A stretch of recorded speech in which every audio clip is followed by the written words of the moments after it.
Good morning everybody, welcome back to the channel.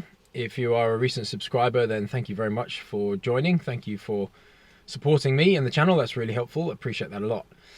I've got a new job.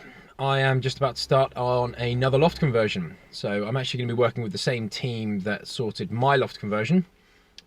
They've got a new job and I'm going to be subcontracting with their building team. So you're going to see some familiar faces if you've seen the previous loft conversion series. If you haven't, then I'm going to post a link for that just up here or just up here, depending on where it ends up. But yeah, do take a look at that and stay tuned because we're going to have a bit more loft conversion content for you. And Selco have just arrived with the timbers, so I'm just going to jump out and go and see what's going on. Right, so this is the loft that we're going to be doing. We've got the tin hat again, and so we're going to be coming out. That ridge there is going to be extended the whole way across and then drop down.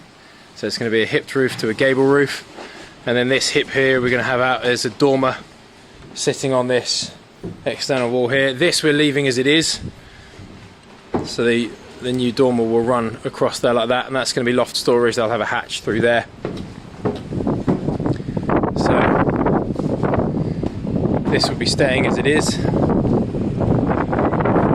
We're going to be saving a load of these roof tiles as well, because obviously they're going to want the tiles at the front. So a load of these tiles on the side here can be reused at the front, which is great. That ridge is going to come across, so it's very, very windy at the minute. Super windy right now. And we had terrible rain the other day as well, so it's great that we've got this tin hat on again.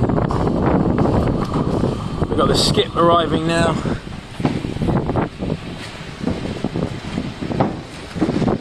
So the skip's there. They'll be going in there.